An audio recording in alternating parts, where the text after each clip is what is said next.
Yesu ashimwe dusangira amajambo dusanga mu gitabo cya mbere cya Samweli igice cya 17 umurongo wa 16 haravuga ngo nuko uwo mufilisiti uko bukeye uko bwije akamaseruka hibonekeza abasomborotsa kumara iminsi 40. Dusangira ijambo rivuga ngo gusomborotsa.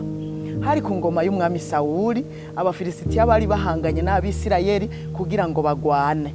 Mu bafilisitiya harimwo umugabo akomeye yitwa Goliyati. Uwo mugabo yari muremure cyane kubigaragara ku maso. Uwo mugabo yari umunyenkomezi kandi yari afise ibigwanishwa bikomeye, afise n'ibimukingira kuva ku mutwe gushika ku birenge. Hanyuma uwo mugabo akama abasomborotsa nk'uko ijambo ry'Imana ryavuze ngo yaseruka hibonekeza uko bukeye uko bwije akabasomborotsa. Mu kubasomborotsa rero yarabatuka akabasuzugura, asuzugura Imana yabo. Umunsi umwe rero agahungu kitwa Dawidi kaja kuraba bakuru biwe kuko nabo bari mu ngabo zari zihanganye nabo bafilisitiya. Amaze gushikayo asanga uwo mugabo Goliyati ariko arabasuzugura, abatuka, abakengera. Dawidi biramubabaza cyane ukuntu uwo mugabo ariko arasuzugura Imana yabo. Aca yibuka yuko afise Imana ishobora byose yagiye ibana nawe, hamwe intambwe n'amadubu vyamutera bikanyaga imyagazi. Yibuka yuko yabigwanya mu izina ry'Uhoraho akavyaka imyagazi yiwe.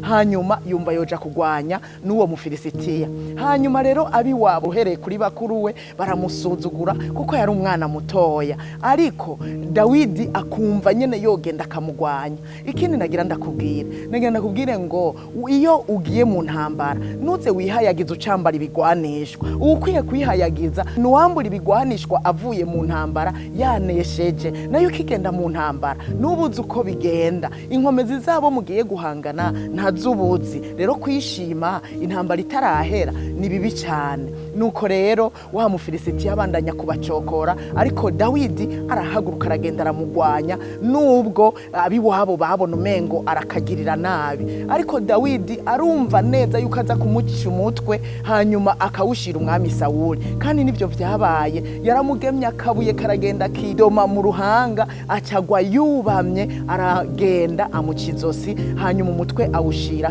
umwami Sawuli. Ico gihe yabaye impundu nyinshi mu Bisirayeli. Nagira rero ndakubwire ngo ntugapfe gusomborotsa umuntu utazi inkomeza afise, na cyane cyane umuntu afise Imana nuzi umusomborotse, kuko ni wa musomborotsa nuzi uko bizogenda. Umuntu afise Imana yiwe iri mu ruhande rwiwe, umusomborokeje amaherezo no gutetegwa. Nuko rero n'ubu umuntu akunda gusomborotsanya.